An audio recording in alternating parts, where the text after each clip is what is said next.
அன்பானவர்களே, இந்த date time நிகழ்ச்சியை நீங்கள் பார்த்துட்டு இருக்கீங்க. ஒருவேளை முதல் முறையாக நீங்கள் பார்க்கலாம், அல்லது சில தடவை அங்கங்கே பார்த்துருக்கலாம். ஆனால் நீங்கள் பயனடையணும்னா வரிசையாக பார்க்கணும். சில நிகழ்ச்சிகளை பாடங்கள் போல் அடிக்கடி பார்க்கணும், நோட்ஸ் எடுத்துக்கணும். இதை வைத்து யாருக்காவது நீங்கள் சொல்லி கொடுக்கணும். நீங்கள் ஒருவேளை பைபிள் காலேஜ் போக வாய்ப்பு இல்லாமல் இருக்கலாம், ஆனால் உங்கள் வீட்டுக்கே இந்த பாடம் கொண்டு வரப்படுகிறது. உட்காந்து கற்றுக்கொள்ளலாம். சில மருந்து கடையில் வீட்டிலே கொண்டு வந்து போடுவாங்க. சில மளிகை கடையில் ஃபோனில் பேசினா லிஸ்ட்டை சொல்லிட்டா வீட்டில் வந்து போடுவாங்க. இது உங்கள் ஹவுஸ்லே, உங்கள் வீட்டிலேயே, உங்கள் கையில் பைபிள் பேனாவோடு இருக்கும்போதே கற்றுக் கொடுக்குற ஒரு வேத பாட நிகழ்ச்சி. மிஸ் பண்ணாதீங்க. உங்கள் நண்பர்களை பார்க்க சொல்லுங்கள். பார்த்துட்டு போகிறதுல ஒரு காட்சி மாதிரி கற்றுக்கொள்ளணும், மனசுக்குள்ளே வச்சுக்கணும். கடைசி காலத்தில் சபைக்குள்ளே பாவம் வந்து விடலாம், வந்து கொண்டிருக்கிறது. அதற்கு எதிராக நிற்கணும். சபையின் பரிசுத்தத்துக்காக, ஒருமனப்பாட்டுக்காக, அன்புக்காக, கர்த்தருக்கு அர்ப்பணிக்கப்பட்ட நிலைக்காக அடிக்கடி ஜெபிக்கணும். எந்த சபையாக இருந்தாலும் நீங்கள் அடிக்கடி ஜெபிக்கும்போது அந்த சபை பரிசுத்தமாய் காக்கப்படும். இப்பொழுது நம்ம 6 அதிகாரங்களை பார்த்தோம். இந்த 1 கொரிந்தியரை பற்றிய ஒரு மேலோட்டமான சில அறிமுக வார்த்தைகள். இந்த 1 கொரிந்தியர் புத்தகத்தில் தான் புதிய ஏற்பாட்டிலேயே சுவிசேஷத்துக்கான ஒரு சிறந்த விளக்கம் கொடுக்கப்பட்டிருக்கிறது. நீங்கள் நியூஸ் பார்க்கும்போது நீங்கள் பார்த்துருப்பீங்க, சில இடங்களில் செய்தி சுருக்கம், இப்போ தலைப்பு செய்திகள்னு வருது. செய்தி சுருக்கம்னு முன்னாடி வந்திருக்கு. எதுவாக இருந்தாலும் சுவிசேஷத்துக்கு ஒரு முன்னுரை மாதிரி என்ன சொல்லலாம், சுவிசேஷ சுருக்கம். இந்த வார்த்தை உங்களுக்கு பிடிக்குதா? அந்த இரட்டை வார்த்தை சுவிசேஷ சுருக்கம், அதாவது நட்ஷல், கேப்சூல். இப்போ திருப்பிங்க 241 15 அதிகாரத்தில் கீழே 3வது வசனம் பார்க்க முடியுதா உங்களுக்கு? ஃபோனில் கூட பார்க்கலாம், ஃபோன் இருந்துச்சுன்னா. நான் அடைந்ததும் உங்களுக்கு பிரதானமாக ஒப்புவித்ததும் என்னவென்றால், கிறிஸ்துவானவர் வேத வாக்கியங்களின்படி நமது பாவங்களுக்காக மரித்து அடக்கம் பண்ணப்பட்டு வேத வாக்கியங்களின்படி 3ஆம் நாளில் உயிர்த்தெழுந்து கேபாவுக்கும் பின்பு 12 தரிசனமானார். இந்த 242 பக்கத்தில் சுவிசேஷம் சுருக்கம், இந்த 2 வார்த்தைகளை எழுதிக்கலாம். சுவிசேஷ சுருக்கம்னு சொல்லலாம், சுவிசேஷம் சுருக்கம். எசன்ஸ் மாதிரி, ஒரு ஃப்ரூட் எசன்ஸ் அல்லது ஒரு ஃப்ளேவர் எசன்ஸ் கொஞ்சம் ஊற்றினா போதும். சிரப், இது சிரப், காஸ்பல் சிரப். இதை பல முறை வாசிக்கணும், வாய் விட்டு வாசிக்கணும். 10 முறை கூட வாய் விட்டு வாசிக்கலாம். நம்ம ரட்சித்தது சுவிசேஷம்தான். அது தேவனுடைய சுவிசேஷம், கிறிஸ்துவை பற்றிய சுவிசேஷம், கிறிஸ்துவின் சுவிசேஷம். பவுல் சொல்கிறாரு, என்னுடைய சுவிசேஷம். சுவிசேஷம்னா என்னன்னு இதில் தெளிவாக எழுதியிருக்கு. இந்த கிறிஸ்துவானவரை சுற்றி இந்த மாதிரி ஒரு சர்க்கிள் பண்ணிக்கலாம், ஓவலாக. அப்புறம் வேத வாக்கின்படி சின்ன இந்த மாதிரி ஒரு ஓப்பன் விண்டோ மாதிரி, ஓப்பன் பைபிள் படம் வரைஞ்சிக்கலாங்க மேலேயே சின்னதாக. அப்புறம் 3ஆம் நாள், அது பக்கத்தில் கீழே 3ன்னு எழுதிக்கலாம். உயிர்த்தெழுந்தார் லெஃப்டில் 6ன்னு எழுதிக்கலாம். அப்புறம் தரிசனமானார் 12, அதுக்கு மேலே 12, 6ல் 500க்கு மேலே 500. மரித்த பக்கத்தில் ஒரு ரெட் கலர் பென்சிலில் கிராஸ். பைபிள் எப்படிலாம் குறிக்கலாம். ஒருவேளை வேகமாக சொல்லிட்டு நீங்கள் நினைக்கிறீங்களா? இன்னொரு முறை உங்கள்கிட்ட சொல்கிறீங்க. ஒருவேளை மனசில் யோசித்துருப்பீங்க, இன்னொரு முறை கேட்டால் நல்லா இருக்குமேனு. அது இப்படி தான் எனக்கு தோணுது. தயவுசெய்து நீங்கள் செய்யலாம். மேலே 242க்கு மேலே 15, இல்லைனா அந்த 1-15 இருக்குது பார்த்தீங்களா, அதுக்கு பக்கத்துலேயே கோலன் நீங்கள் வச்சு 3-5 சுவிசேஷ சுருக்கம் அல்லது சுவிசேஷத்தின் சாரம். இதான் அந்த வசனம். கிறிஸ்துவானவர் ஒரு ரவுண்ட், வேத வாக்கியங்கள் ஒரு பைபிள் படம், அடக்கம் பண்ணப்பட்டு வேத வாக்கியங்கள் 2 இடம் வருது பார்த்தீங்களா, வேத வாக்கியம். அப்புறம் 3ஆம் நாள் 3, உயிர்த்தெழுந்தால் 6, 12, 500. இதில் பாருங்கள், ஸ்க்ரீனில் பார்த்த மாதிரியே செய்யலாம். இதை பவுல் முக்கியமாக நமக்கு அதை கொடுத்துருக்கிறார் 15ஆம் அதிகாரத்தில். ஆனால் இப்போ நம்ம பார்த்துக்கிட்டு இருக்கோம் என்னென்னா, நான் சொன்னேன் 1 கொரிந்தியரில் பாவங்களுக்கு காரணம் என்னென்னா, கிறிஸ்துவை, இயேசுவை சுவிசேஷமாக அறிவித்த போது அநேகர் விசுவாசிகள் இரட்சகராக ஏற்றுக்கொண்டாங்க. அவங்க பரிசுத்த ஆவியினால் அபிஷேகம் பெற்றாங்க. அப்போ தான் அடையாளங்களும் வரங்களும் வெளிப்பட்டது. அதனால தான் 1 கொரிந்தியரில் 12, 13, 14 அதை படிக்கிறோம். அப்போ அவ்வளோலாம் இருந்தாலும் அந்த சபைக்குள்ளேயே பாவம் வந்துருச்சு. பயங்கரமான பாவம்லாம் வந்துருச்சு. 4 பாவங்களை பற்றி பார்த்தோம். 10 கட்டளைகளை மீறின பாவத்தை 10ஆம் அதிகாரத்தில் பார்க்குறோம். 5 கொல்லும் கொடிய பாவங்களை பார்க்குறோம். ஆகவே சபையின் பரிசுத்தத்துக்காக அடிக்கடி நம்ம ஜெபம் பண்ணோம். இந்த பகுப்பாய்வுன்னு சொல்கிறது அவுட்லைன் அப்படின்னு என்னன்னு கேட்டால் 1லேருந்து 4 வரை சபையில் பிரிவினை இருக்குன்னு பவுல்கிட்ட தெரிஞ்சவங்களாம் வந்து சொன்னாங்க. அதுக்கு பதிலாக எழுதுகிறார். சபையில் விபச்சாரம் வந்துருச்சு அப்படின்னு சொன்னாங்க. அவருக்கு உடைஞ்சிட்டார். ஒருவேளை அழுது ஜெபம் பண்ணியிருப்பார். அழுது உணர்ச்சி வசப்பட்டது மட்டும் இல்லை, உட்காந்து யோசித்து அவர் எழுதுகிறார். 5, 6 அதை பற்றி இருக்குது. 5, 6 அது 2லேயும் அந்த பாவம், விபச்சாரம், வேசித்தனத்தை பற்றி இருக்குது. இந்த அதிகாரங்களின் உள்ளடக்கம் அதை நல்லா நீங்கள் படிக்கலாம். அந்த சார்ட் பாருங்களேன். அந்த சார்ட் வரிசையாக பார்த்தே வராங்க. 5, 6 2லேயும் ஒரு பென்சிலில் இன்ட்டு மார்க் பவர் பாயிண்டில் உங்களுக்கு அனுப்பலாம். Just ask for 1 Corinthians 16 chapters PPT உடனே அனுப்பிடலாம். அதை பாருங்கள், மற்றவங்களுக்கு அறிமுகப்படுத்துங்க. அப்புறம் 7க்கு வந்துட்டோம். 7ல் கணவன் மனைவி உறவை பற்றி எழுதுகிறார். சுருக்கமாக சொன்னால் விவாகத்தை பற்றி எழுதுகிறார்.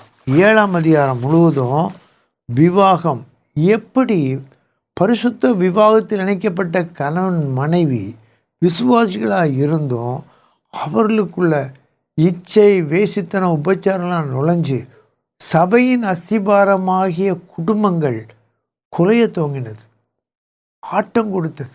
ஆகவே தான் கணவன் மனைவி உறவை பற்றி, அழைப்பை பற்றி, விவாக நிலையில் இருக்கிற கணத்துக்குரிய காரியங்களை பற்றி பவுல் 2 பக்கம் பார்க்கலாம். நீங்கள் புதிய ஏற்பாட்டில் 232, 233, 232 நம்பர் பாருங்களேன். 232 2, 3 இன்னொரு 2 3 நம்பரையும் கூட்டினா என்ன வருது? அதுதான் அந்த அதிகார நம்பர் 7. ஈஸியாக வச்சுக்கலாம். 2, 3, 2, 7 7ஆம் அதிகாரம். இந்த 7ஆம் அதிகாரத்தில் நிறையா வார்த்தைகள் இருக்குது. புருஷன் மனைவி எத்தனை முறை வருதுன்னு புருஷன் பக்கத்தில் க்ரீன் கலர் எழுதிக்கலாம், ஒய்ஃப் கீழே ஒரு ப்ளூ கோடு. நீங்களே எப்படி செய்யணும்னு இதை பார்த்தீங்கன்னா அந்த ஸ்லைடில் பார்க்குறீங்க. நீங்கள் கொஞ்சம் நேரம் பாருங்கள், கொஞ்சம் டைம் கூட வெயிட் பண்ணலாம். நீங்கள் குயிக்காக குறிச்சிக்கலாம். அந்த ஸ்டாட்டிஸ்டிக்ஸ் புள்ளி விவரம் பார்க்குறீங்க. அப்போ இங்கே வந்து பக்கத்தில் அந்த 7 பக்கத்துலேயே 2 10 கட்டில் படம் இந்த மாதிரி டேப்லெட்னு சொல்லுவாங்க, அதை வரைஞ்சிக்கலாம். இல்லைனா 7/10 எழுதிக்கலாம். 10 கட்டில் இல்லை, 7ஆவது கட்டில் விபச்சாரம் செய்யாதிருப்பாயாக. நம்ம மறக்கக்கூடாது. ஆண்டவர் எல்லாம் இணைத்து கொடுத்துருக்கிறார். 7ஆவது கட்டிலையை மீறிடக்கூடாது. 1 கொரிந்தியர் 7 படித்து பாருங்கள். நீதிமொழிகள் 7 பாருங்கள். கணவன் மனைவி உறவை பாழாக்கி பல பாதிப்புகளை ஏற்படுத்துகிற விபச்சார பெண்ணை குறித்து கவனமாக இருக்கணும், வேசியை பற்றி கவனமாக இருக்கணும். அப்போ அந்த 7 ஞாபகம் வச்சுக்கலாம். இப்போ விவாகம்னு மேலே எழுதிக்கலாம். 7ஆம் அதிகாரத்தில் இதை நீங்கள் நல்ல மனசுக்குள்ளே வச்சுக்கலாம். அடுத்து 8, 10 விக்கிரக ஆராதனை பற்றி வருது. 8, 10 விக்கிரக ஆராதனை. அப்படியே ஞாபகம் வச்சு பார்க்கலாமா? நினைவுபடுத்தி பார்க்கலாமா? 1 ஒற்றுமை, அதுக்கு ஆப்போசிட் பிரிவினை. 2 நான் சொன்னேன் ஊழியம், சுவிசேஷம், பிரசங்கம், ஞானம். 3 என்ன கொஞ்சம் யோசிச்சு பார்க்கலாம். குழந்தை, பண்ணை, தேவனுடைய பண்ணை, அப்புறம் மாளிகை, அப்புறம் அஸ்திபாரம், அப்புறம் ஆலயம், அப்புறம் மேன்மை. 6 சின்ன வார்த்தைகள். 4 ஊழியம். முதல்ல உக்கிரானத்துவம், கடைசியில் பின்தொடர் பணி ஊழியம். 5 முறை விபச்சார பழக்கம், அதை பற்றி. 6 வழக்கு, அப்புறம் விடுதலை, வேசித்தனம், அப்புறம் விலைக்கரையும் கொடுத்து நம்முடைய சரீரம் வாங்கப்பட்டது. இப்போ 7 விவாகத்தை பற்றி பார்த்தோம். 9 ஊழியத்தை பற்றி. 8 10 விக்கிரக ஆராதனைக்கு எதிராக, விக்கிரக ஆராதனை படைக்கப்பட்டதில் நம்ம பங்கு பெறக்கூடாது. அதைத்தான் இதில் எழுதுகிறாரு. ஒரு அருமையான வசனம். இன்னொரு நிகழ்ச்சியில் உங்களோட நான் அதை பகிர்ந்து கொள்கிறேன். ஆனால் வாசிக்க விரும்புகிறேன். 234 பக்கம். முந்தைய சொன்னல 2, 3, 5, 5, 4, 9, அதில் 6ஆம் வசனம் பாருங்கள். அந்த 9 இப்படி ரொட்டேட் பண்ணிங்கன்னா 6 பார்த்தீங்களா? அப்போ நான் வாசிக்கிறேன், மெதுவாக வாசிக்கிறேன், நீங்கள் என் கூட வாசிங்க. பிதாவாகிய ஒரே தேவன் நமக்கு உண்டு, அவராலே சகலமும் உண்டாயிருக்கிறது, அவருக்கென்று நாமும் உண்டாயிருக்கிறோம். இயேசு கிறிஸ்து என்னும் ஒரே கர்த்தரும் நமக்குண்டு, அவர் மூலமாய் சகலமும் உண்டாயிருக்கிறது, அவர் மூலமாய் நாமும் உண்டாயிருக்கிறோம்.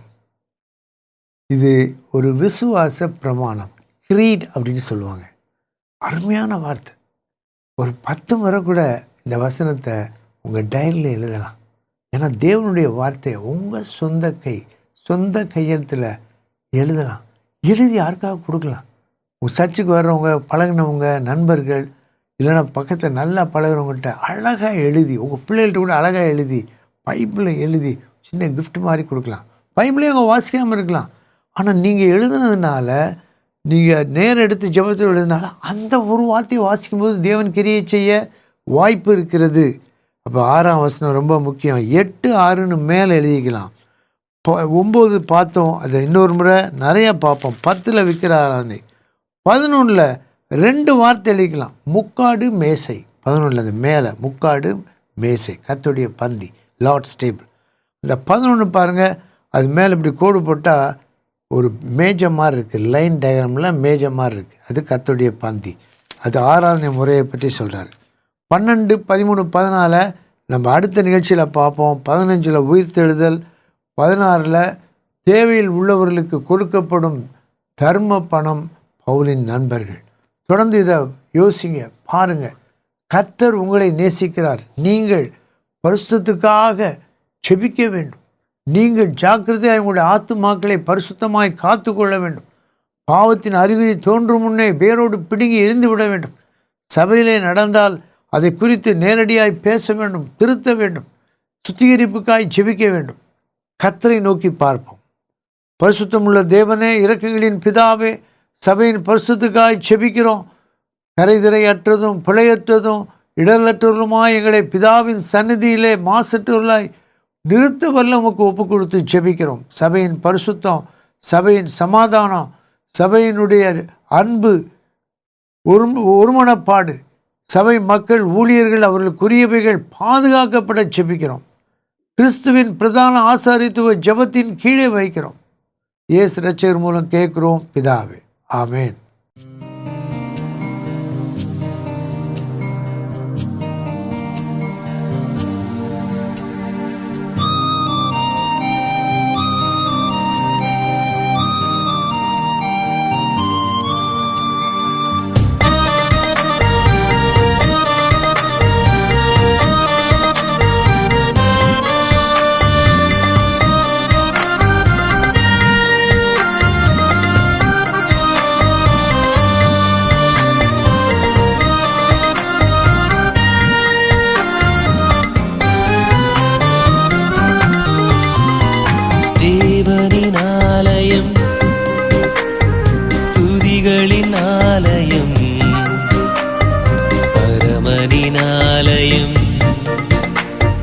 பரிசுத்த ஆலயம்,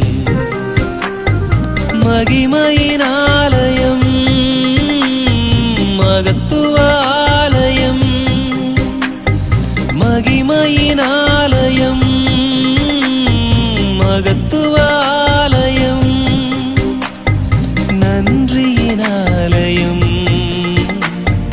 நாமயவாலயம், நன்றியின் ஆலயம், நாமயவாலயம், தேவனின் ஆலயம், துதிகளின் ஆலயம், பரமனின் ஆலயம், பரிசுத்த ஆலயம்.